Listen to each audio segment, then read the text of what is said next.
Welcome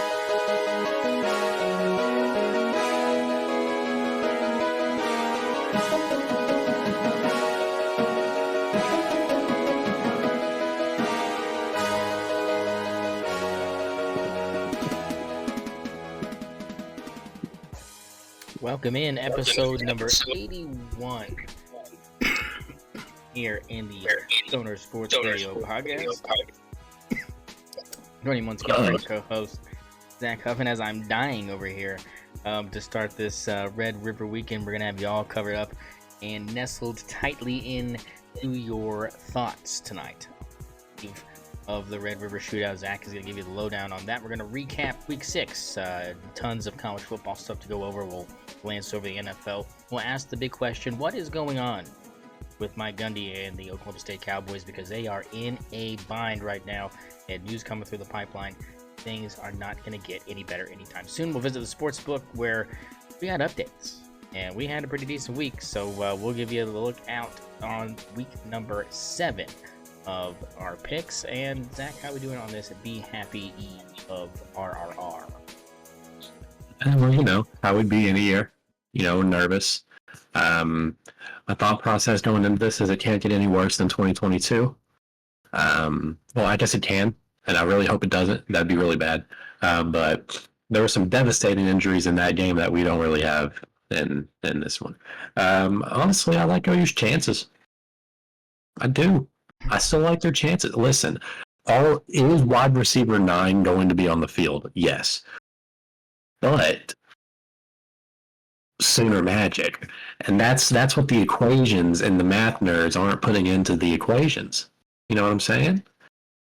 So that's how I'm feeling because we're not a good football team. Well, I think that tomorrow is going to be big in seeing how bad the situation really is, or it might end up, like you said, surprising yourself and kind of maybe improving the outlook on the rest of the season, depending on how that goes tomorrow in Dallas. Let's kind of rewind the clock here. Last time we were live, we had a couple games going on in the top 25. Oregon was playing Michigan State, took care of business, 31-0, took 31-10. Nothing I can say about this. We're at 21-0 at halftime. Again, the big thing for me is this: second half scoring totally is on a decline from game to game basis. It's the same thing. All of our points come in the first half. We only scored 10 points in the second half combined. I mean that can't happen this weekend if we're going to be doing things we need to do. But overall, great performance. Another 250 plus yard passing day for Gabriel. 2 red zone interceptions that were pretty ugly early on in that one. Made me a little bit wary, but those were his only only game in a while that has had multiple interceptions. So, it didn't affect the outcome of the game, and that just kind of proves how bad Michigan State is. But something to be concerned about heading into this weekend for sure. And then we had UNLV lose to Syracuse in a last-second thriller. Went OT. Did you get to catch any of that? Sorry, which game again? I was pulling up scores. The Syracuse UNLV game. No, I did not watch that one, unfortunately, but I did see the score. Hold on one second, let me pull them up. Here we go.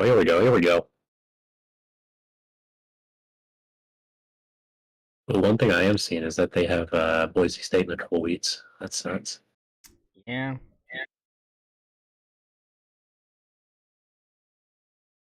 God, why can't I find the score? I'm just looking at ESPN Weeks top 25. That's because my favorite team. Here we go.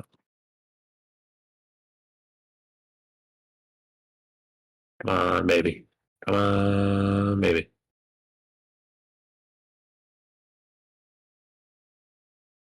Where are they at?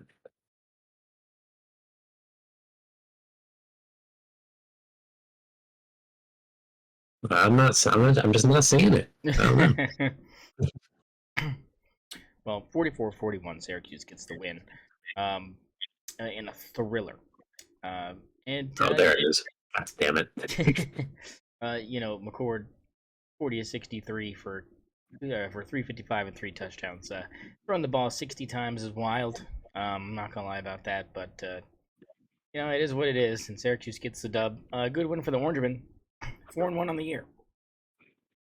Yeah, 100%. I think the Orange, they got something in Kyle McCoy. He's obviously playing well there. He's 63 times. That's crazy, but it shows a lot of trust.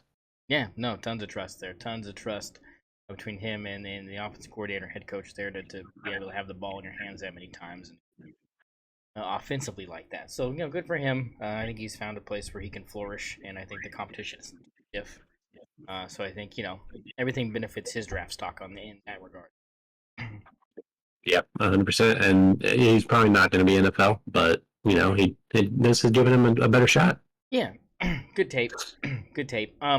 Ohio State just beat the ever-living tar out of Iowa 35-7. Another year where Iowa, Zach, was ranked preseason pretty high. Why do people keep making this mistake? Their defense is good. Even though they let 35 up against Ohio State, it's Ohio State. It's fine. They're still a good football team. They're not a good football team. I don't know. They're an average football team. They have a good defense. They're basically OU. So you want to see that Iowa OU? I need it. Another game went on over the weekend. Georgia beat Auburn 31-13. This one was 14-3 at halftime. Georgia seemed to kind of coast through this, but it wasn't really flashy. But it was a good rebound game from what happened last week. Yeah, 100%. Is Georgia a good football team? That's the question. Are they a good football team, or are we just assuming they are because it's Georgia? We'll know more after next week. I think the Georgia-Texas game probably answers more questions than anything that's been happening so far. Yeah, 100%. Hold on, give me 1 second. We'll be right back. But yeah, so that's kind of where we're at. As far as Georgia's concerned, I think next week's game really kind of answers a lot of the questions we have about how good they are and maybe even how good Texas is, depending on what happens tomorrow. Penn State traveled down to UCLA. I was keeping tabs on this one because guess what, baby? My Bruins covered, baby. That's right. We took the Bruins and they covered. Only a 16-point loss. This says more about Penn State. They stink, man. You got to beat UCLA by more than that. UCLA is a bad football team. If the spread is 28.5, you got to do it. You got to do it. And Penn State only put up 27 points. I would say this is just an average Penn State team that again is looking to get drilled when they play the big boys. Yeah, I can say that. Is it another kind of Iowa situation? That's the question. Really, really good defense, very, very good defense. Subpar offense. Yeah, no, I think that pretty much sums it up. And I think that's kind of, it's good for Big Ten, I guess, but not good to win the Big Ten. It's not that it's not at that level. So I think that again, another disappointing year for Penn State fans. They're like, oh, we almost did it, but it won't be like you almost did it because we all saw it coming. So I don't know how brain dead you have to be to think that this Penn State team is any different. But I'm not impressed thus far. That's all I can say. Ole Miss beat South Carolina 27-3. That's kind of surprising to me. I thought South Carolina might put up a little bit more points. Kind of the same with Ole Miss, though. I thought 27 was kind of a low output for them. They're really struggling offensively after what happened last week. It's kind of concerning. Yeah, I would say so. Obviously they have one of the toughest schedules that we saw, in the preseason. And we didn't assume that they were going to even be 3-2 at this point. I don't remember exactly what our predictions were, but they just suck. They're just not good without having that quarterback talent that they had in Spencer Rattler, who, by the way, is getting his first start this Sunday. It's going to be fantastic. I picked him up in fantasy just in case. But I think it's just this game's really just a testament on that Ole Miss is a really, really good football team, and obviously they had a slip up, early in the season, but this team is still has a Heisman candidate on there, got some dart, and can even really still be in this SEC championship game. Well, I appreciate you breaking down sound. What I was concerned about was Ole Miss's off because I thought 27 was kind of low. I mean, that was what I was looking at. I was thinking, if South Carolina is as bad as we think,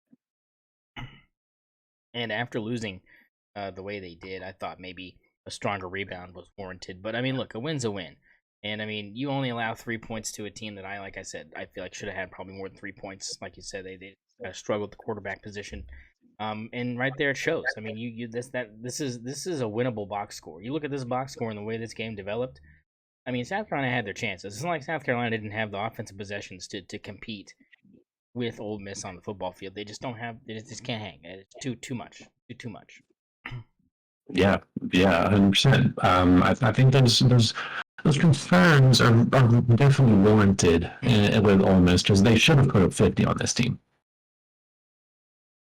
Yeah, that's all I'm saying. That's all I'm saying. I mean, it may mean nothing in the grand scheme of things, but it's just something to look out for as far as trends. Because you lose last week, not a good trend. You come back, you only put up 20, 27.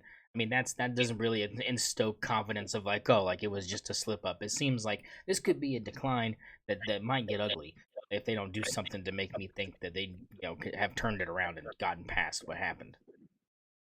Yeah, yeah, I think you're right.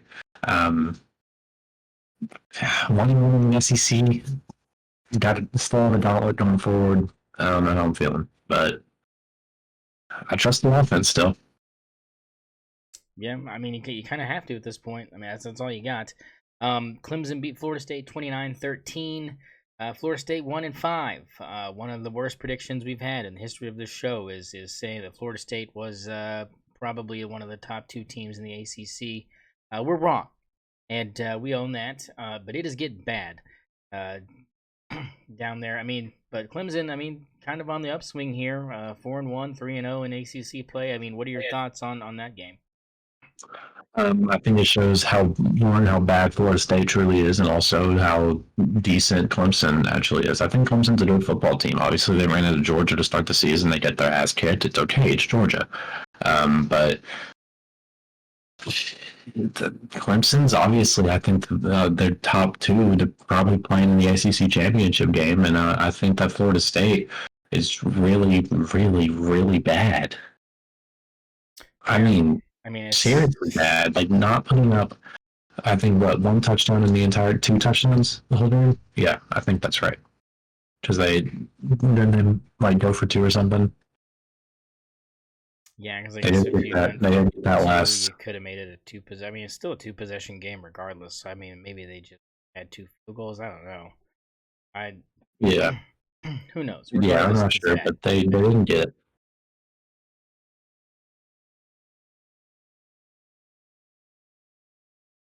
Sorry, what'd you say? No, I just said they're really bad. I said they're really bad. They're not good. Oh yeah, Um, 100%. They're really bad. They're 1-4 in the ACC. They're not making their way out of it anytime soon. I see this. I mean, does Norvell get fired? no, Why not? I don't know. I just think that. I mean, if they're smart, they will. If they're incompetent, they won't. But I think he's on track to getting fired. Yeah, I wouldn't be surprised one bit. But I don't know if they. Like you can't be 1-4 at this point in the season. Yeah, I mean, I'm surprised they didn't tarmac him. I'm gonna be honest. Like, I mean, I'm surprised he's not already gone. You know, Yeah, one I and mean, five. I 6 weeks mean, into the look, season, 1-5. look. Robert Is deep Sala that is bad? gone. Like, Robert Sala is gone. If Robert Sala is gone, this guy needed to be gone like 3 weeks ago. Like that. That's all I'm saying. Like, I mean, like I know it's a bad comparison because NFL, college, but I mean, like, Robert Sala gets fired like 4 weeks into the NFL season or whatever we're at, and this guy's over here, 1-5 and looking like a pile of dog shit, and they're still like, oh, let's trot him out there. Like, I mean, I just don't know if maybe he's convinced them that it's just DJU's fault. Maybe it's just like, we just need a quarterback. Once we get that, we'll be fine. I don't know. I don't know, maybe.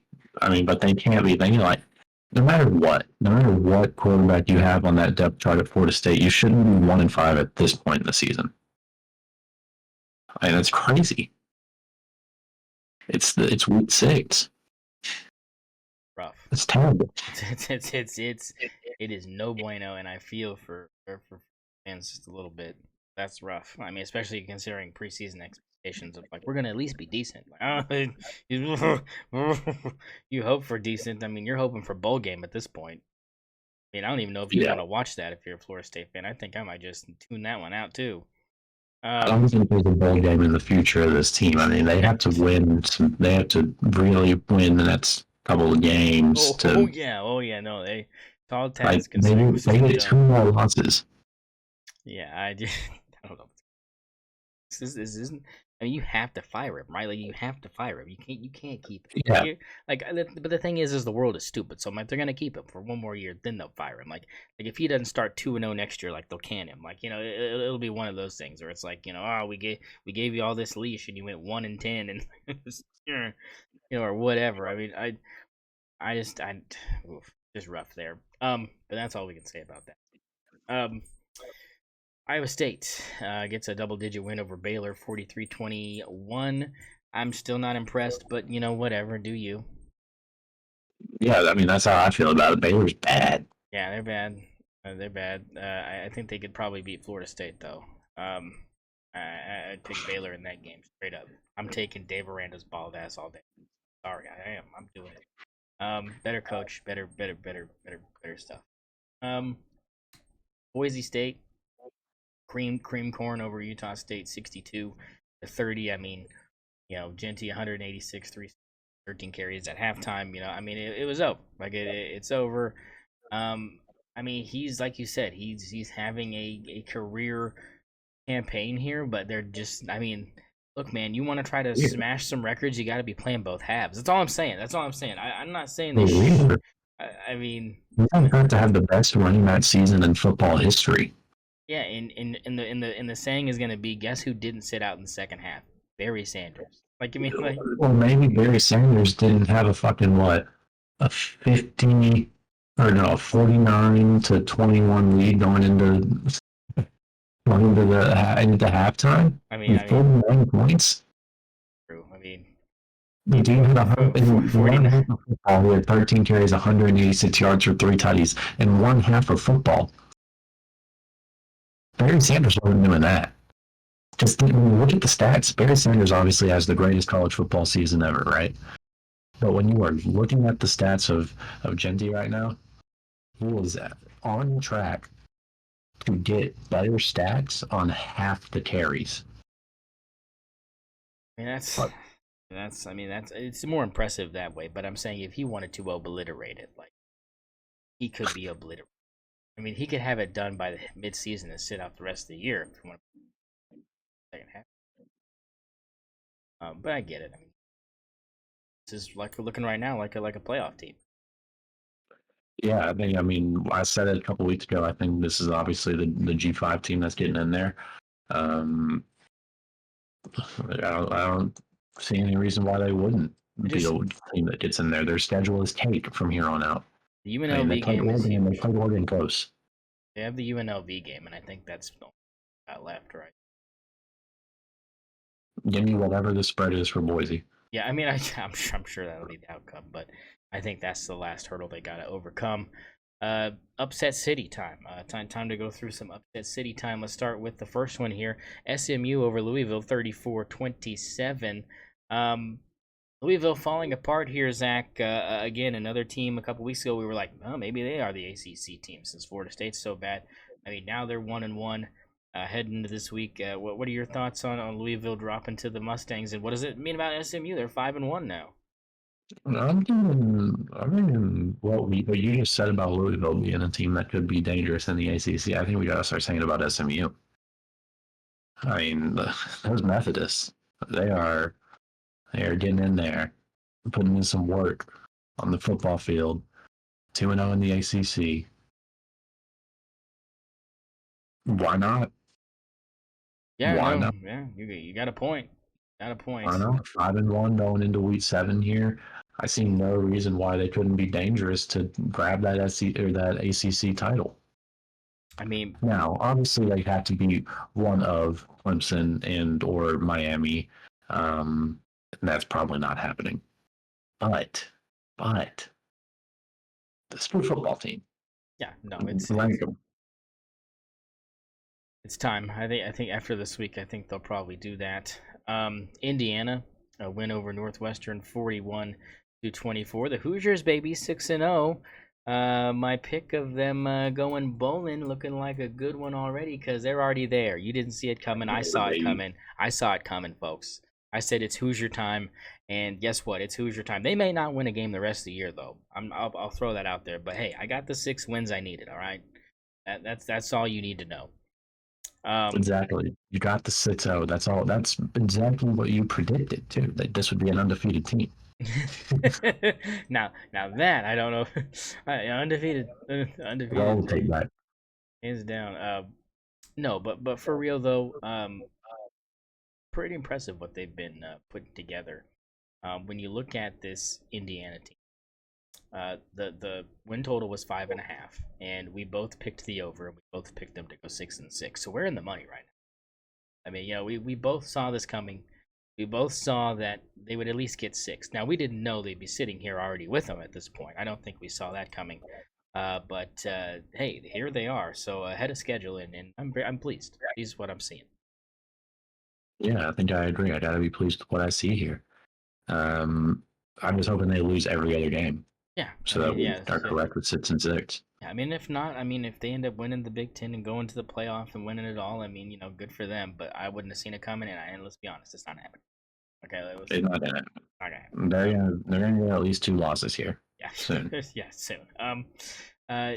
Here is a thriller. Number 8 Miami, 39-38 over Cal, down 25 points. Late in the third, there, 21 unanswered. In the fourth, I mean, just an absolute thriller by the Hurricanes. Shouldn't have come down to that, is what I was gonna say. But regardless, a good watch. Yeah, I have to agree. I actually didn't really get into this one, so I'm not. I didn't see the score until later. Yeah, it was late. It was late. It was off. I wish I could have stayed up for this one, but I didn't because I'm a pussy. I mean, I'm a night owl. I can't blame. It's the ADHD, brother. I'm up all the time. But I'm seeing here that looks to be a miraculous comeback. It was. It took a lot of doing, and it took a lot of help. But they got it done. They got it done, and that was what matters. And so they keep winning, and so they're unscathed, and they move on. Time for the fun stuff, though. This is the stuff that Zach's been waiting on. Let's start with this one. Texas A&M kicking the absolute dog shit out of Missouri, 41-10. I mean, holy fuck, did they look bad? Better than seeing a team you hate beat a team that you hate even more. Yeah, coming from you, that's bad. I mean, what were your thoughts on this? Just an absolute just shellacking. I mean, 24-0 at halftime. I mean, I was shook. It was beautiful. It was absolute beauty from my perspective. I'm looking at this game. I see Theo Weiss Jr. pulling up with the blanket that they sent him or whatever, which by the way was Drinkwitz. That he put that fucking blanket in that room for him because the A&M they completely denied it. Oh, we didn't do that shit. Walks in with the looking wall and gets his ass locked down a seat belt.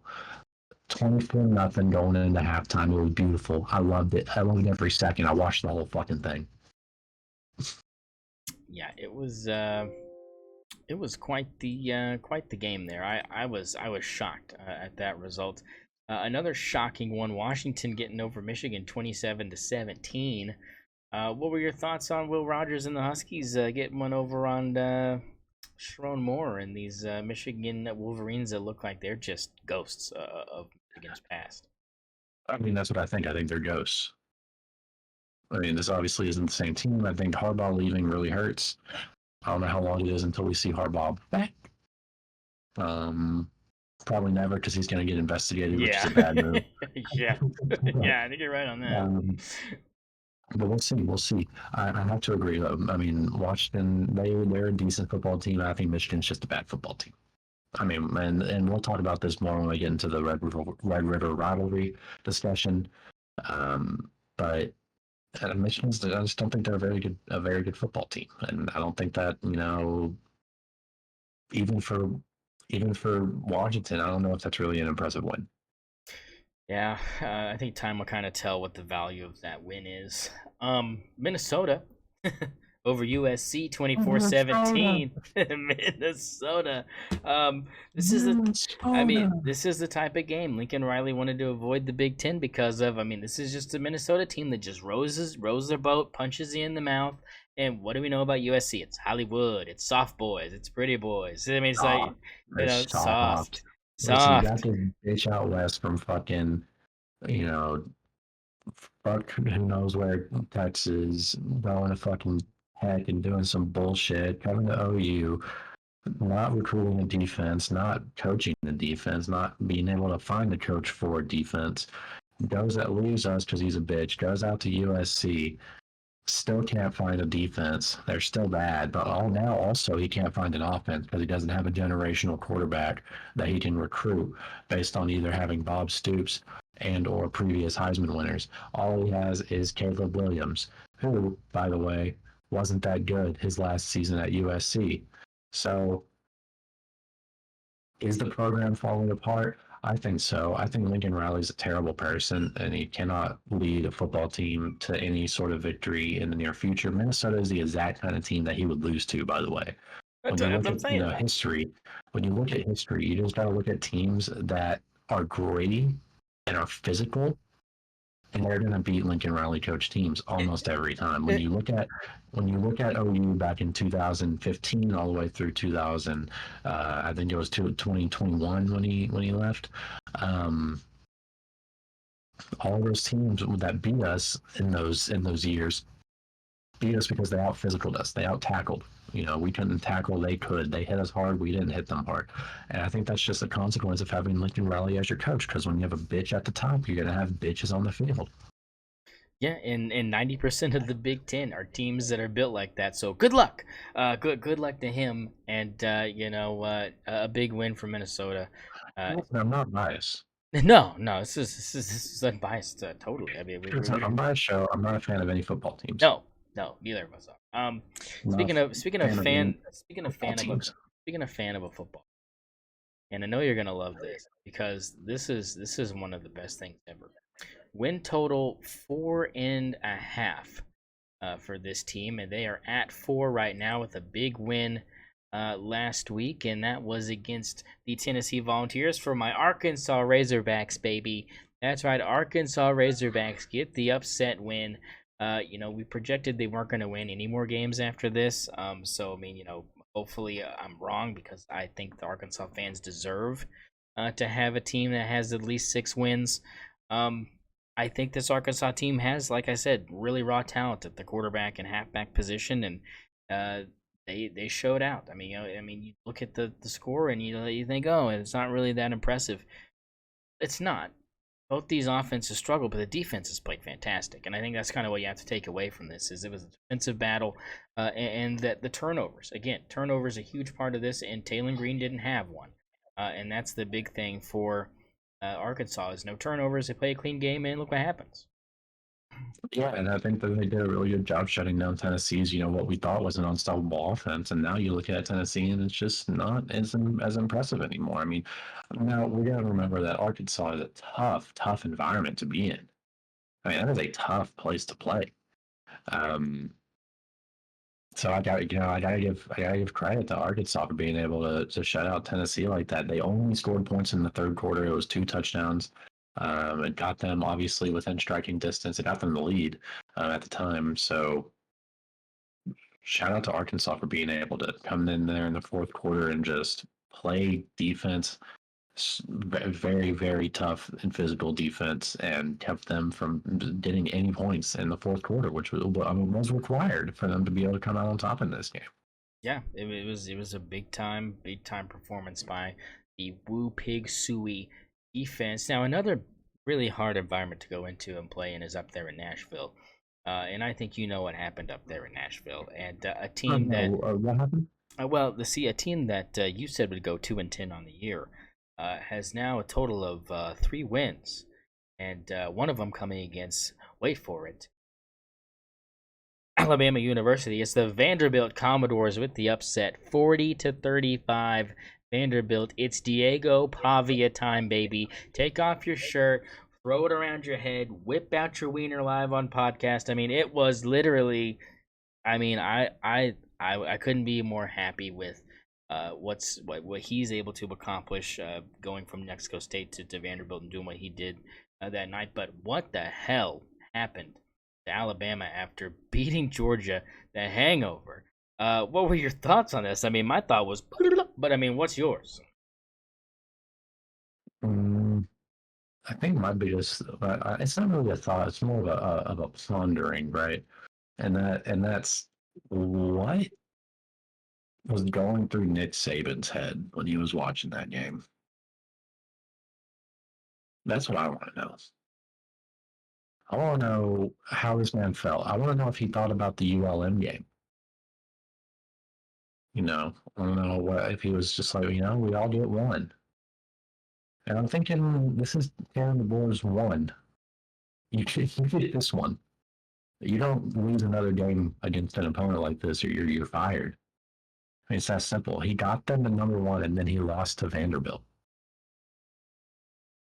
Such a big swing, like such a big swing. I mean, that's just. It, Georgia, that's what you lose to I Vanderbilt. mean, Which we know what this means. he let him That enjoy it Vanderbilt's too better long. than Georgia. Say what? Vanderbilt's That better than Vanderbilt's Georgia. better than Yes, Georgia. it backs. I was gonna say, And this also means that Texas has a trap game in 2 weeks. ain't gonna be easy. Ain't gonna be Not gonna be easy. easy. I mean, I think Nick Saban was like, I think Kalen let him enjoy it maybe a bit too long. Maybe they, I feel like with Nick Saban's like, you win a game like that, it's like we're not gonna talk about it 12 hours from now. I feel like Ken DeBoer was like, oh, have the weekend, guys, come back focused, and meantime everyone's out partying and then coming back to practice being like, those guys are chumps. Like we cooked them, like they got lucky they even came back. Like, you just, talking all sorts of just absolute nonsense. Um, and I don't think that he shut it down. I think he let them kind of feel themselves a little bit, and then they come out and next thing you know, you're down 23-14 at halftime on the road, and you're just like, is this really happening? And then for a minute you were like, oh, here they come, they're waking up, and then it was like, no, back down. This is just meant to be. And a team that I selected to go 4-8, looking well on their way. They just need one more, and I think they can get it. So I mean, look, I had more faith in this team than most people did, and it was because of who was quarterbacking this team. And I think that's what made the biggest difference was his maturity and his ability to operate an offense that really caters to him specifically. Yeah, no, I you gotta hand it to you. You gotta hand it to you for that prediction. I mean, this is this is where we're at here. Our worst one is obviously Florida State. That's the worst one that we're looking at right now. But the whole country was with us on that one, Yeah, so it's okay. yeah, it's okay. As far as ones that we thought were going to be real good, I'm not looking good with my UCF 9-3 right now. That's looking really rough for me. You had them going 8-4, so not feeling much better. Of course, Oklahoma State, another one where everyone was kind of with us, so I can't really count that one either. Yeah, I had them going 12 and 0. Yeah, that's a rough one to look at. Kansas, another one where they're 1-5. We had both of them. Both of us had them winning over 8 games. That's in huge jeopardy now. They've got to win out, which I don't think that's gonna happen. They can't win 8 games now. No, it's that one's cooked. Good for them, I guess. Minnesota. After that win against USC, they're sitting at 3 wins. We have them going. I have them going 6-6. You got them going 7-5. So that's a big piece for both of us there. I had them losing to Minnesota. What? I think I had them losing to Minnesota specifically too. Yeah, no, I think you did. Yeah, I think you did have that. The under 6 and under 5 for USC looking okay. Not impressive. Rutgers is kind of cooking us right now. They've got 4 wins. We had the under 6.5, so they're looking like they could possibly be doing that. There's a couple on here, and by the end of the year, we'll give you the whole entire rundown of how he did. But I've got him listed at the halfway point here. And as far as where we're at and where teams need to be, for the most part, teams are doing okay. Um, I mean, Purdue, we thought would go 3-9. They've only won one game. That looks good for us. UCLA has only won one game. Uh, I have them going 5-7, so I'm kind of screwed on that. You're 3-9, looking a little better on that. But overall, I mean, pretty tasty right now with our win totals. Um, your thoughts? Um, it's better than the sports book. Yeah, we're struggling. We're having a sportsbook day, for sure.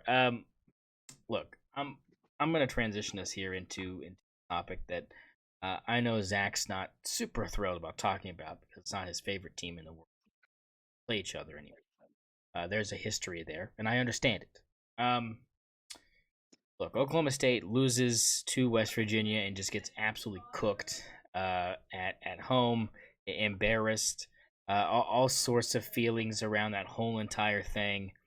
Um, it falls apart. You have Mike Gundy coming out and giving his whole, well, they just executed better, and we just had some things that we were going to try to implement, just never got around to it. Games concerning, all sorts of talking points out. And then you have news coming out that next week we're looking at Garrett Rangel being the starter for this Oklahoma State football team, and Alan Bowman's not even on the depth chart anymore. Flores is not on the depth chart anymore. What's going on with this program, and how did we get here? I think Bowman decided to bow out. I think it was just time. Obviously, he wasn't winning games. Why drag on this last year? You don't really need to. You're obviously not going to the NFL. Just get ready to go and get that MBA. Be a businessman. Go sell some insurance. Um, but I think it's actually rumored. I don't know if it's confirmed yet that he is transitioned into a staff role on the team and is likely going to be playing some sort of role coaching quarterbacks. Um, this team fell apart very quickly. And I think it has mostly to do with the fact that Ollie Gordon just hasn't been as promising as we thought. Yeah, I mean, I think it kind of starts there. Um, I think it also starts with the offensive line, right? I mean, everyone was saying, how much better this offensive line was going to be from last year, and how last year's was serviceable enough to do what they did for Ollie. So you're like, if they've gotten better, then Ollie's going to be a force where, yeah, you're going to have 8, 9 guys in the box. But we got Alan Bowman. We got the Red Baron, baby. I mean, he's a gunslinger, and boy, as he looked, I mean, he just looked so bad, Zach. I mean, there's just no other way to say it. It's like, oh, you have a couple good games where you throw some good balls, and but some of these balls are just not getting there. They're skipping. He's so inaccurate. Coaches are catching balls on the sidelines more than receivers are. I mean, it's problems. And to have Garrett Rangel be your backup, who is yes more mobile than Alan Bowman will ever pray to be, but I mean, he's not accurate either. He's not good. And then, like, where is Zane Flores at? Where is he at? Oh, he's having surgery. Is the rumor hearing? He's having surgery. Oh, we're just now knowing that Zane Flores is having surgery after 2 weeks ago. Mike Gundy says, well, he has the talent. He just doesn't have the experience, and he's getting the reps. We're not putting him in. And then you just that's it. That's the rumor that has the most credibility of why he's completely not the guy right now. Why isn't he just quarterbacking this team, Zach? At least for the next 4 games. I mean, what are you gonna lose from him getting that experience if that's what he's lacking? I don't get it. I mean, maybe they were just covering up the injury the whole time. That's all you can really say, right? I mean, there's no other explanation. They probably have just been covering up his injury the entire time. I mean, and the thing is it's like I guess I don't know what kind of surgery it is. I mean, we see him suiting up, we see him warming up in pregame. Like, it's not like he's not suited up. You know what I'm saying? Do you think they faked the surgery? Fake a surgery? It's I mean, Mike Gundy is such a wild card. Like, I don't. And the thing is I don't know what credibility I have as far as the surgery aspect, but it is weird to not have him on the depth chart and have two guys listed below Rangel that I don't even know who they are. Hey, at least it's not Davis Bevel. I mean, might as well be at this point. Can someone call General Booty? Can we get can we start trading players? When can we start having a trade deadline for players? I mean, can we start doing that? Can I send Ollie Gordon and like a package for something? Can we get something going with that? Like, I mean, if we're gonna just do this whole NIL thing, can we at least start doing trades? I don't know if that would work the same, but I'm 100% down for it. I think we got to start getting trades into college football. Those I credits will want to send transfer. It'll be fine. I want to send a guy. I want to send a guy from OU as punishment. We're gonna trade him over to, I don't know, UCLA. I got some pieces.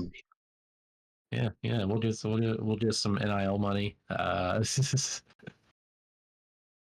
mean, where do you see this team going from here, Zach? I mean, with Rangel being the guy now, do you think? I mean, do you think it stays that way? Do you think Bowman's really done, or do you think that? I mean, because not being on the depth chart is wild. Yeah, I think he's probably done. Um, this team's probably not going to win very many games. I mean, that's as much as I can say. I don't know how confident I am in Gundy's future as well. Going into this next season. I mean, I think next season is going to play a big role.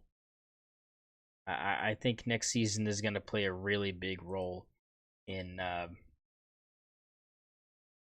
what they decide to do, because I don't see them doing anything this season. I mean, where's the last winnable game for Oklahoma State here? They've got BYU coming up next week. That's a hell of a loss.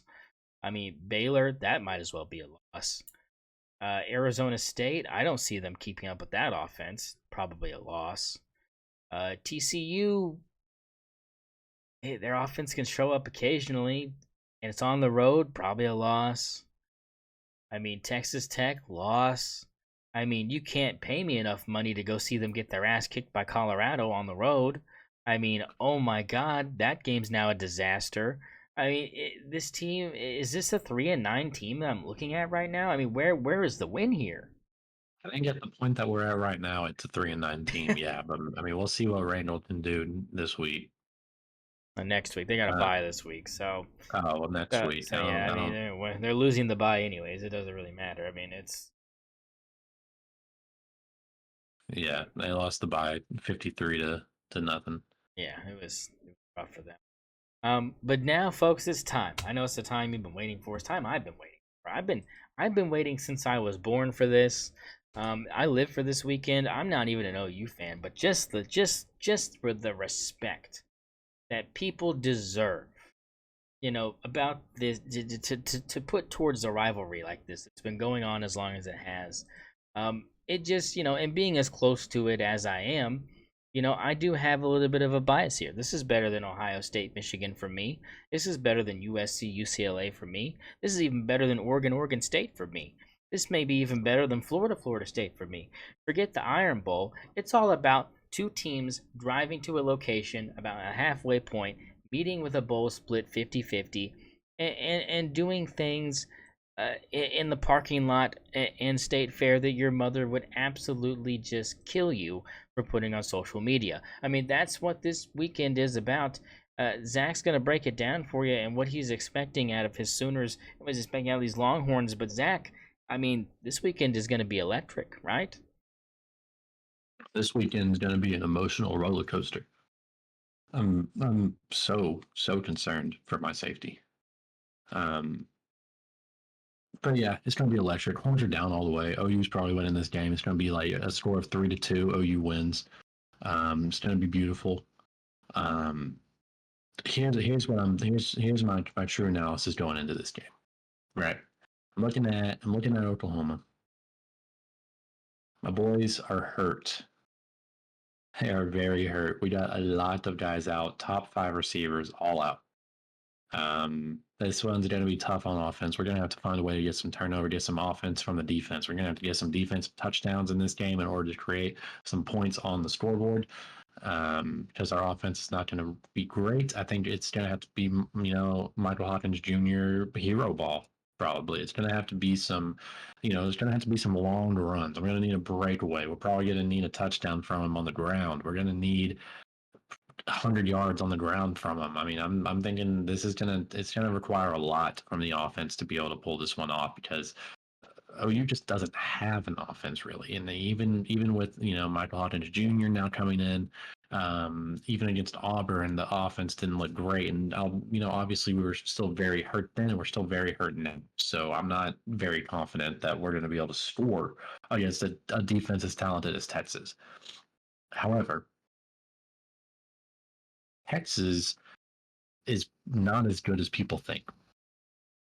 Texas is obviously undefeated. They're a good football team. Their best win is against Michigan. Michigan is not a good football team. We've already been over this. We've been over the fact that Michigan's best win is against USC. USC is 3-2 and is a loss to Minnesota. Like this isn't a good or a win that showcases anything for Texas. It shows that they beat a bad team. It's that simple. Now, have they done what they're supposed to do in this season? Yes. Do they deserve to be ranked number one? I don't know, probably, based on this week. But if you told me who's better between Texas and Ohio State, I'm picking Ohio State.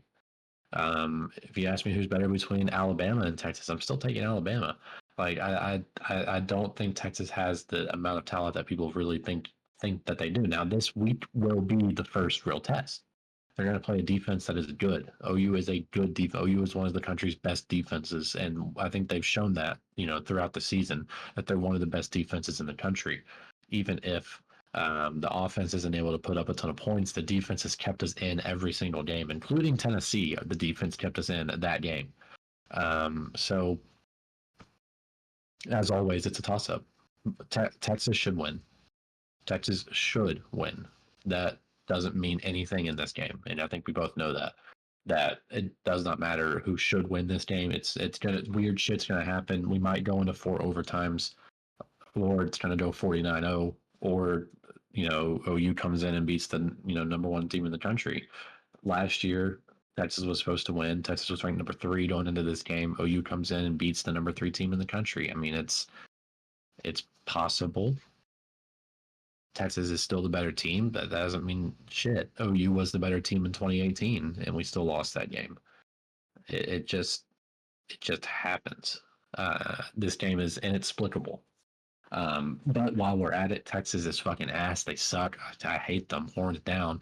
And if you have, Texas doesn't really have any real stats, championships, awards, accolades, or anything that measure up against Oklahoma. So don't let a Texas fan fool you into thinking that Texas has a better football program than Oklahoma, because they don't. They have a better 2024 football team, sure. But don't believe the propaganda. They're just bad fans. They're monsters. They're monsters, really. I have sources I'm not going to name, but I'm confident that Texas fans eat children. Oh, there you go. Hey, you heard it here.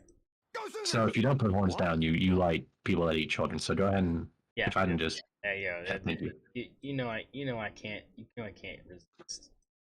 No, I can't resist. Just bashing Texas fans. I can't do it. Oklahoma. Go Yeah, Sooners. they're terrible. What? They're terrible. They're terrible people. You gotta remember this. They're bad humans. Like they're fundamentally bad human beings in order to be a fan of a team like the Texas Longhorns. No, I agree. And listen, I have family that are Texas fans. Yeah, that's rough. That's real.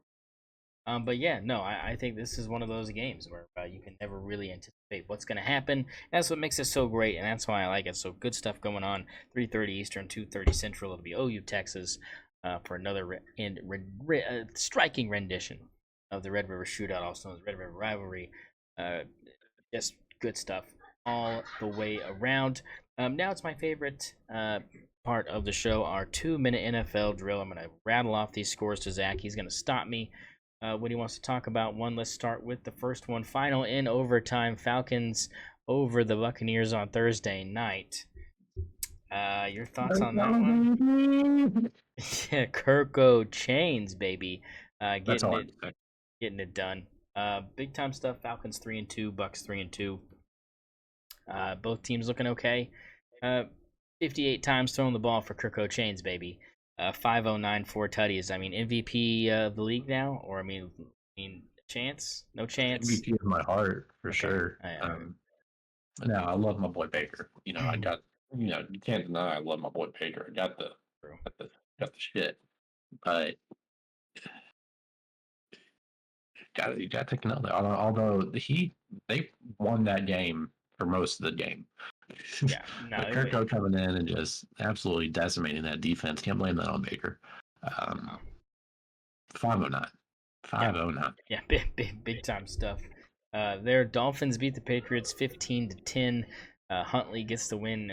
His second start at the quarterback position for the Dolphins. They're bad, but my Patriots are worse. They will be starting Drake May this week. I'm not liking that. You should sit him because he's gonna get killed, and that's fine though. I mean, we'll just draft another quarterback. I mean, it's not like we're really married to him, anyways. So let it. If he dies, he dies. That's kind of the way it goes with that one. Giants get the win over the Seahawks, 29-20. Seahawks lose last night. I know we're filming this on a Friday, so Thursday night football already happened. So they lost back-to-back games. They lose last night in a game that wasn't very close to San Francisco. Had a chance to be close, just couldn't close the deal late. But are the Seahawks any good, or are they just decent? Or I mean, what are your thoughts on where they're at? It's the Seahawks. Like they're just going to be consistently mid every year. All right, They're going to hover around that like 8-win spot every year. Yeah, I kind of feel you on that. Vikings improved to 5-0 out in London, 23-17 over the Jets. Aaron Rodgers, 3 interceptions and 2 touchdowns. It looked old. The Vikings continue to win. Sam Darnold. I mean, are we still riding the Sammy D train? Are we big Yeah, I Sammy D mean, I'd guys? say he's favorite. He should be favorite for MVP. I don't see why he isn't. Or maybe Josh Allen, but Patrick Mahomes is not the MVP yet. He's the favored guy. I don't understand that whatsoever. He is not playing well. He's not like he's not playing good. He's got just as many touchdowns as he has interceptions. I think the dude is not. It's just not good. It's just not good. Um, Sam Darnold, however, is dicing up defenses. I don't see why he shouldn't be in the MVP conversation. Obviously, he just needed some weapons around him to really get going.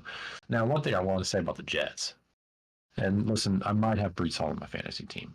If they don't start handing that motherfucker the ball, I mean, what the fuck are we doing? You're letting Aaron just throw the ball whenever he wants. He's trying to throw the ball every play.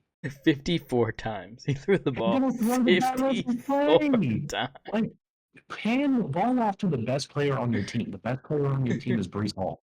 Hand the ball out. God damn. I have fucking 3 points on my fantasy team from Brees Hall. I drafted him with the fucking 4th pick. Well, we shouldn't draft Christian McCaffrey. But hey, maybe he's coming back. Bears get the win He over was the number one. Panthers, 36-10. Where did the magic from the Red Rocket go? I mean, you gotta win this game. How do you let the Bears put up 36? I don't know, but another excruciating loss for the Panthers. Ravens get the win over the Bengals in comeback fashion in overtime, 41-38. You get to watch any of this one? Your thoughts on this game here that went OT, baby, with a comeback from the Ravens? Uh, I kind of like was watching it like sparingly, not really too paid, locked into OT. It was beautiful, beautiful. Isaiah Likely, I feel like is kind of starting is so inconsistent for me. This is also related to my fantasy team. Yeah, I need Isaiah Likely to get the ball a little bit more. Very inconsistent. I don't understand. We're playing Mark Andrews at right tackle. I don't really understand what's going on I've got Mark for the Andrews, Ravens. unfortunately. They're relying on Lamar's running ability so much that I don't know if this like once if a team puts 2 spies on Lamar, what's their offense? Is it Derrick Henry? Is that It's their it. offense? I mean, it's got to be Derrick Henry, right? I think that's why you got him, right? I mean, I don't know. I mean, I think that's the answer. That's a won you overtime. 70-yard sprint on the first play after a punt in overtime and a missed field goal from the Bengals. I mean, that's what set up the game-winning field goal for them. So I mean, maybe that's the key. But 15 carries for 92 yards is not going to do it when like 70 of those came in over on one play. Yeah, that's true. That's true. You gotta give them the ball a little bit more. So Commanders, they're 4-1 now. They beat the Browns 34-13. I mean, come on, man.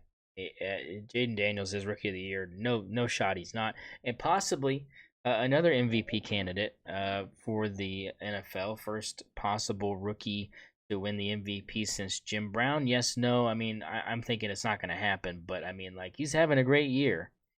It's not going to happen. He might be in the running later in the season. I could see it happening if they keep winning these games. That time is fading. I think what I'm thinking is like for the Browns, at what point does the lead step in?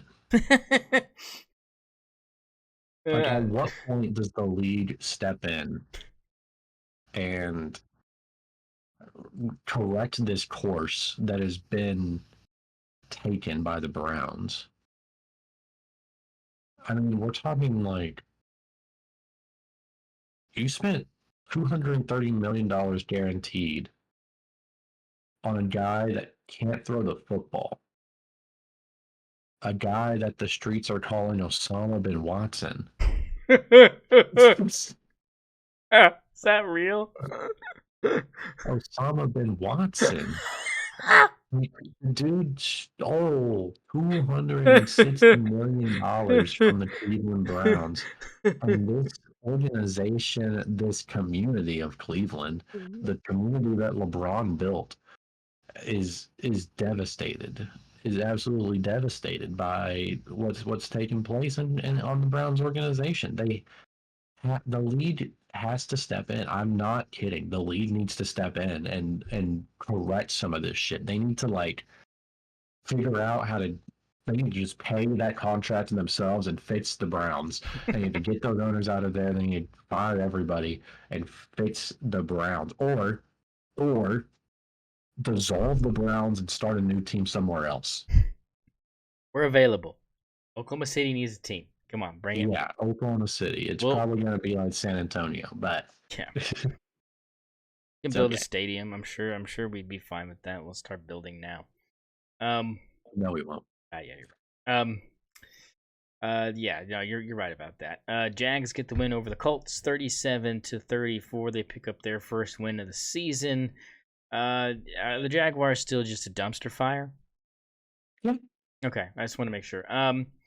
Texans get the win over the Bills, 23-20 on a fair barren 59-yard field goal for the win as time expired. Now this game was interesting, Zach, because the Bills had the ball with like a minute 11 seconds to go, backed up inside their own 6-yard line, and guess what happened? Did you watch this? Did you see any of this?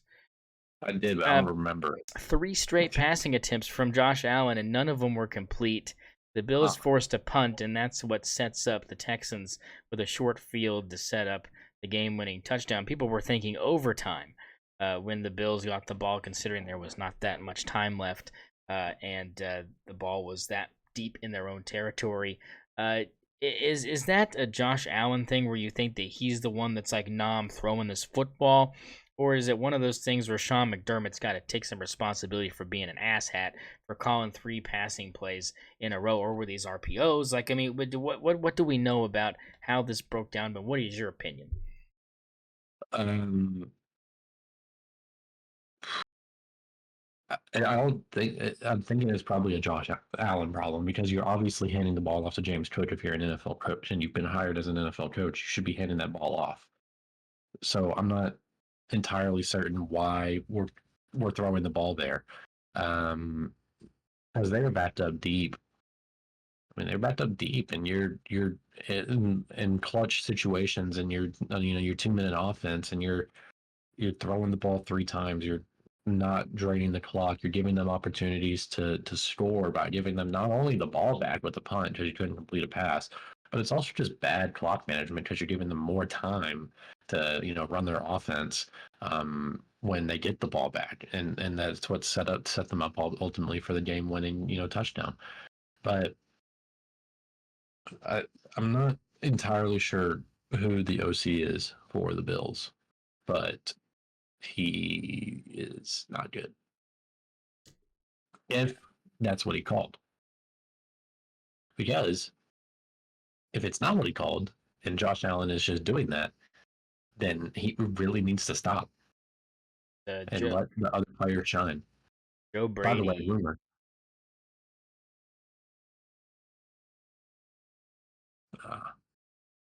The rumor now is that Devontae Adams will be traded to Buffalo. Well, they could use another tool out there. Stephon Diggs had 6 catches for 82 yards against them, so he was definitely feeling a little bit of joy after beating his old team for sure. And again, I just think it's just kind of bonehead, And the thing is look, if they completed one of those passes out of the 3, I mean, the clock's running, and I'm probably not even talking about the Texans having a chance in regulation to win that game. But you just, again, Josh Allen once again not being able to get it done. I think this is just the Bills in a nutshell, Zach. I mean, this is a team that just gets in their own way constantly. It's just an organizational thing. They can't get the monkey off their back of just doing stupid shit that loses them football games. I don't get it. Yeah, that's 100% you're on. I mean, that's just the truth. They should honestly. I think they're probably the best team in the NFL. Right, Top to bottom. and you have such terrible clock management, so bad. I mean, Yeah. it's stuff that it's like, dude, I play Madden and I play people that play video games have better clock management than these idiots, and it's like what gets into your head as an NFL head coach? Just take the time out. I mean, what are we doing? Just hand it off. Go into overtime. You're the better team.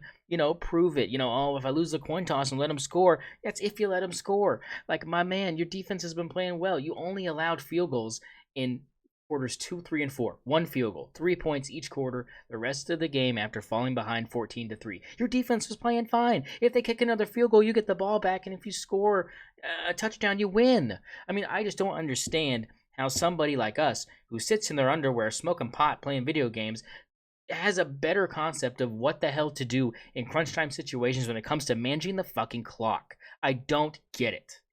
Yeah, it's not a hard concept to learn, and the fact that so many coaches haven't learned how to manage the clock is just interesting. Like, it's so weird. The fact that there are head coaches that have people on staff whose entire job is to watch the clock for the coach and tell them what to do. Like, I don't understand how that occurs. Like, a coach should know the clock rules. And it's so obvious that what you do in that situation, you're backed up deep, right? You are trying to just There's get the ball, under a get the minute game to in go. OT, There's under a minute to go. get the ball, just get the game in OT. At the best case scenario, you pop off and you get a field goal opportunity and or a touchdown, right? But hand the ball off. At least Hand the on ball. And third listen, if you down. want to throw the pass, if you want to throw the pass with like 10 seconds left, go ahead. You can throw the pass with like 10 seconds left, but you run that fucking ball on first down, you waste clock, you run that ball on second down, you drain clock until there's maybe like 6 seconds left in the game, call a timeout. You, if you want to get in shotgun, line up in shotgun. You might even get 2 opportunities at it.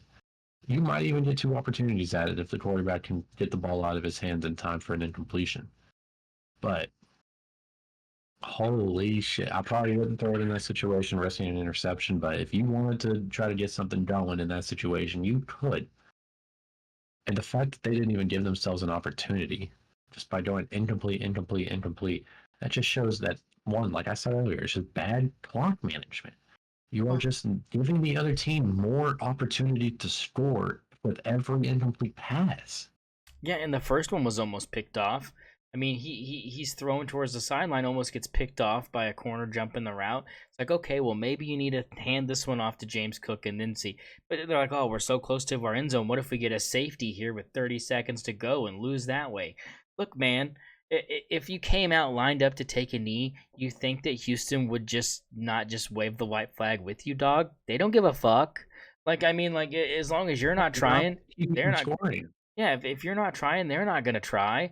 I mean, no shot. They didn't have enough timeouts to try. You helped them out immensely by throwing it 3 times and not completing one pass. You shaved literally 14 seconds off of a clock that should have only had 14 seconds to go, even if you did punt.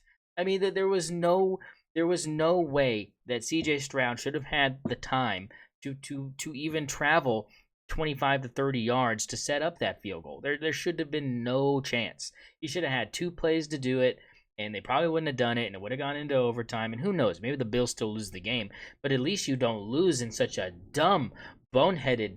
Just, I mean, here you go, have the game on. I mean, 59 yards is nothing now for these kickers. 59 yards, they fart and that ball goes 59 yards. I mean, these guys are. I mean, we need to start testing some of these kickers. I'm just saying, like, they fly under the radar so much. I bet the NFL doesn't even drug test these motherfuckers. They're just like, they're kickers. I bet they're out there. I mean, you know what I'm saying? Like, yeah, it could be happening. If in 10 years we find out that all these players be juicing, all these kickers be juicing, and we just don't know, I would not be surprised. They're just like, we just never tested them. They're just not that big. They weren't real football players. You know what I mean? Like, I mean, there's probably some bonehead excuse why they wouldn't have. But I mean, that's 59 yards is nothing. And if you allow something like that to happen, someone's head's got to start rolling. And what I've seen the last few seasons with Sean McDermott has not been good. It's just not been good.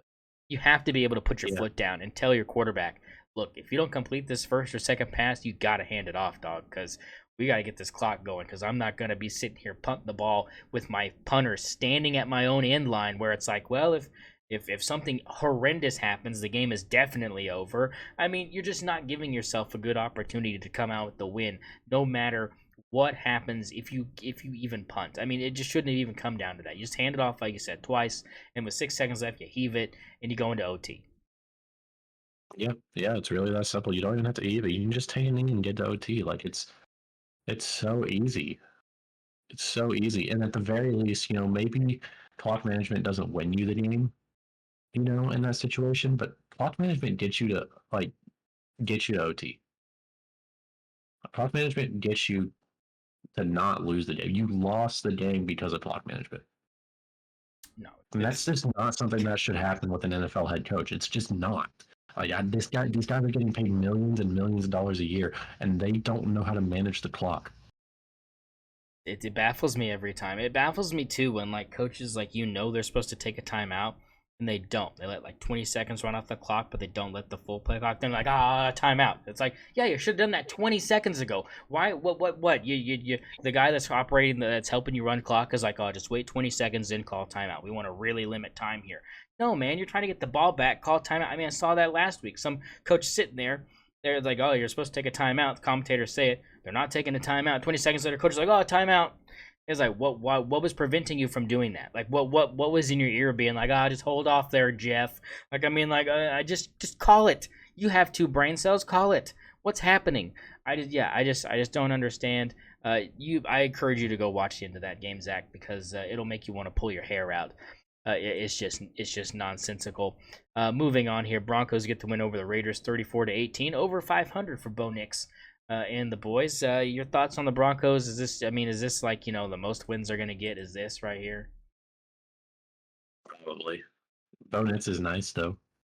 They got the Chargers, followed by the Saints, Panthers, then Rams, Chiefs, Falcons, Raiders again. I mean, they got they got a tough stretch coming up here, so I would not expect any big wins. Maybe the Panthers probably a win, I would think. But the rest of those not looking good for Denver there. But a good win over the Raiders, who again, Devontae Adams not playing for them, and this offense kind of stinks. Yeah, that's fair. That's just how it goes. Kyler Murray and the Cardinals, big upset win over the 49ers, 24-23.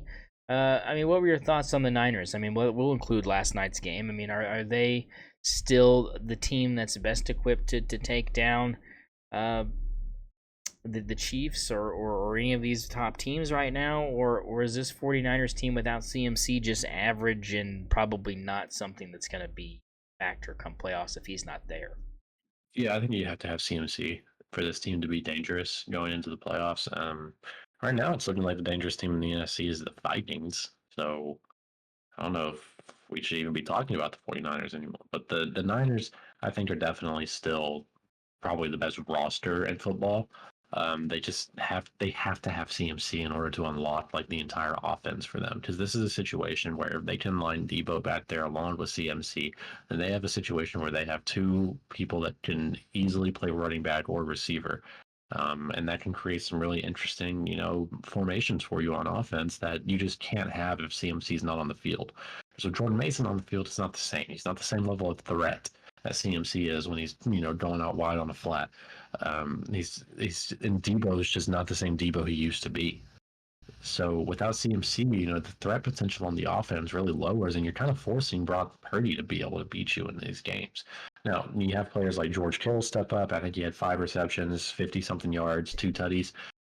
Perfect. Perfect. You need that. You need that kind of stuff, but you need him the ball a couple more times than 5 catches if you're Brock Purdy. You not really getting the ball to Brandon Ayuk. I don't. I don't know what the situation is there with the contract or what's going on, but you got to get the ball in the receivers more. I mean, it's that simple.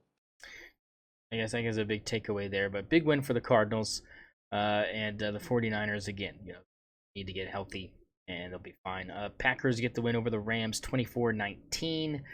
They improved to 3-2. Rams fall to 1-4, but we didn't think the Rams were going to be that great. They are not. And it is just another fall from grace of a Super Bowl contender not too long ago.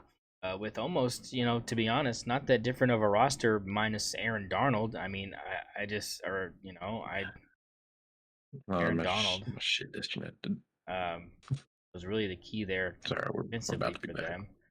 And then the Chiefs.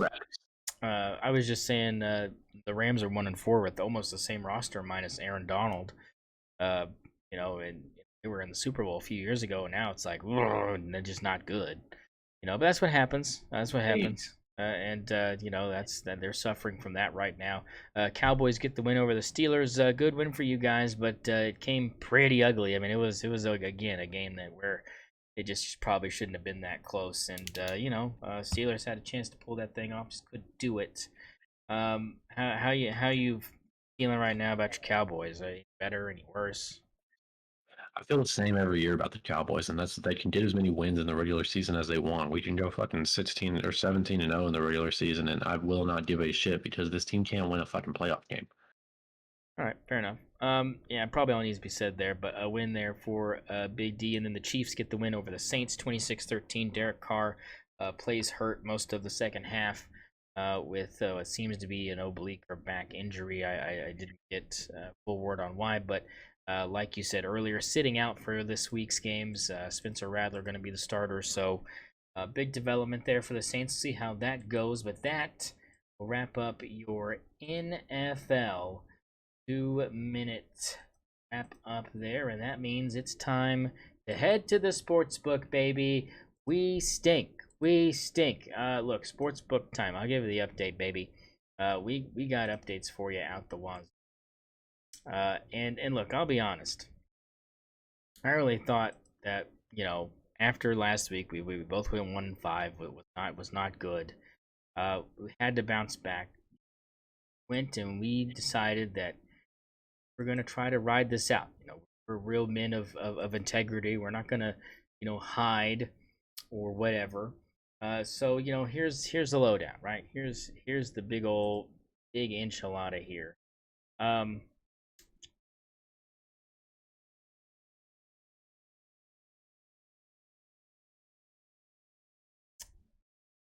Here it is. So let's start with the UCLA one. You locked it up. You said UCLA plus 28.5. You locked it up. Boom, it hit. Really big time stuff there.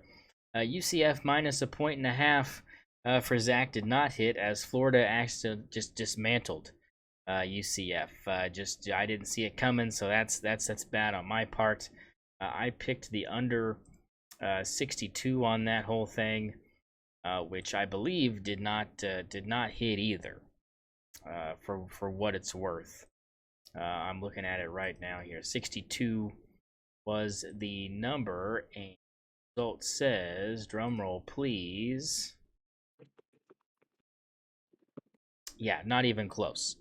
Try 37. So that's The under hits for me. I'll take that. But I kind of saw that coming. Defensive battle seemed kind of likely there. Texas Tech plus 6.5 for Zach was another pick, and he got that one right on the money. Texas Tech upsets Arizona 28-22, and I wasn't far behind on this one. I chose the under 64 here, and that also hit with a total of 50 for these teams. So I was the under king over the weekend for sure. Zach giving you some good covers as well.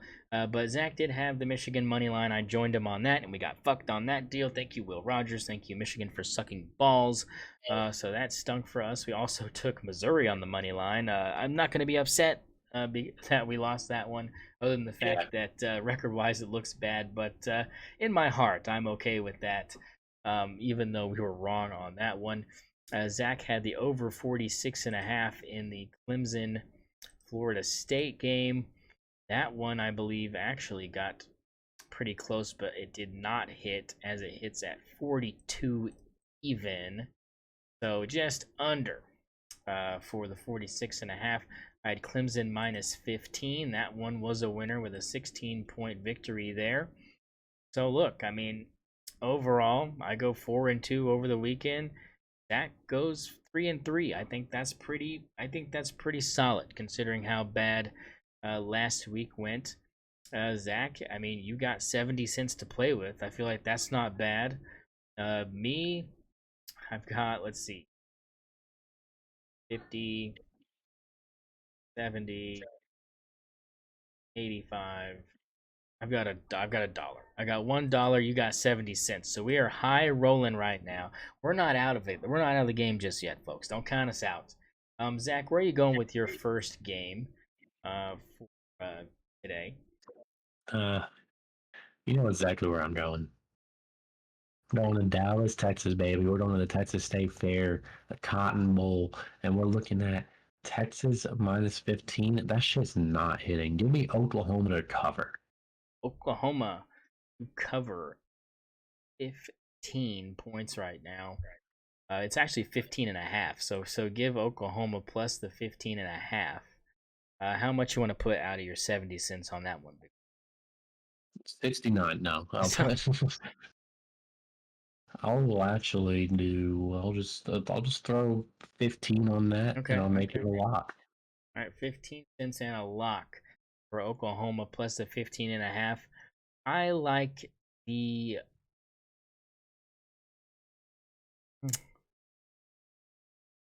You like the over? Yeah, I like the over 49. Give me the over 49 for this game. I think bring us some offense. Bring us some offense. Over 49 is going to be my pick as we head into the second game here. I'm going to go ahead and I am going to go with this one should be pretty good. I think you'll enjoy this one. We're going to go UMass Missouri. And I'm taking the UMass money line. No, I'm kidding. I'm taking UMass plus the 27. Give me the Minutemen to cover the 27. Look, I mean, you really want to come back and prove something, Missouri? You'll cover this and prove me wrong. That's all I'm gonna say. I'm gonna take the opposite. Just throw some fun on it, and I'm gonna make that a double lock. I'm gonna throw 15 cents on that because I think Mizzou's gonna come back strong against a bad team. Yeah, 15 cents on Missouri to cover the 27 against UMass. Probably a bad pick on my part, but I just want the rage bait. Let's see. Where are you going for the third game, Zach? What are you looking at? I'm gonna go ahead and look at Georgia and Mississippi State. Georgia's currently favored on my end by 34. The total is 54.5. I am going to take the under. I don't think these teams get to 54.5. Mississippi State has no offense nor defense, and Georgia's obviously struggling on offense, but being able to produce on defense. So I am going to take the under. I think this is probably looking close to like a 35-7 victory for Georgia. Maybe 35-0. I'm not seeing Mississippi State getting more than 7 points in this football game. Yeah, I'm gonna join you on that. I'm gonna make that a lock. Under 54.5 for Georgia and Mississippi State. How much you putting on your pick there of the under? I'm just going to do 10 cents from here on out Okay, on all of them. 10 cents here on out from all of them. All right, so 10 cents there. Heading on to game number 4. Let's head to a fun one. I think this one's going to be a good game, and I think everybody knows it is too. I'm going to take my Oregon Ducks money line. Oregon Ducks money line at plus 130 here against the Ohio State Buckeyes. Give me the Ducks. Give me the Ducks, and give me you know what, fuck it. Give me 50 cents. Give me 50 cents on the Ducks money line, and that's gonna be my second lock of the week. That's gonna be my second lock. Yeah, fuck you, Ohio State. That's all I can say. Hey, there you go. Love the energy. I'm just going to take the over on the 54.5. I think these teams are going to be shooting out on each other. They're just going to have a shootout. Going to be offense, offense, offense. We're going to have Dylan Gabriel probably throwing for like 4 or 5 touchdowns. Oh God, Jeremiah Smith's probably going to catch like 4 or 5 touchdowns. I mean, this shit's going to be electric. Eugene's going to be popping. Yeah, would love to be there on Saturday night. Where are we going for our fifth games? I'm looking at Kansas State and Colorado, and you know what I'm thinking when I look at this game? I'm thinking Colorado has a lot to prove. I think that Kansas State, not a great football team, going into Boulder, going on the road. I'm gonna take Colorado money line. Colorado money line plus 130. Roll 10 cents on there for Zach on that one. I am going to go with the under 55.5. I'm going under 55.5 here. I'm going to go unders goat again this week. Under 55.5, 10 cents on that one for me there for the under 55.5. That means we're down to the last game. Last game, you know what it's going to be, folks. I couldn't stay away. I couldn't do it, just not for the love of the game. It had to be this one. If it wasn't this one, it wouldn't be any other game. It's going to be the Penn State USC game. And give me Penn State money line, baby. Penn State money line. I'm going all in on the Nittany Lions. Get cooked. I know you're traveling out there to LA. I know you're going over 2 time zones. I know your team is only above average. But you know what's worse than your team?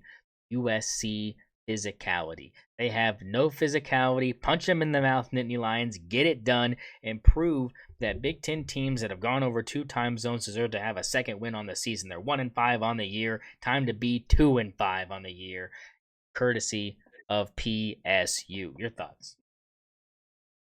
I'm all in. I'm all in, man. Listen, I'm just going to go ahead and not just take the money line. I'm going to take Penn State to cover that 3.5, and they are going to beat the dog shit out of USC, is what I think. Go ahead and throw that in. 10 cents, you know how it goes. Yeah, we know how it goes, and there it is. There's your parlay. Zach's got a parlay. 70 cents will win you $40 if you get it done. So we need that 40 back in the bank. Have a good weekend, folks. Zach, any final thoughts before we get out of here? I really hate taxes. So I'm just going to go ahead and real quick just say Boomer, Sooner, Texas, they suck. Texas sucks. And fuck Texas. Fuck Texas. And hands down. Yeah, but you know what I'm going to say, folks. It's all about the O, baby. Get it done. Get it done. Do work, Dylan. This week is about hate. It's about hate. About hatred. Fuck you, Ohio State.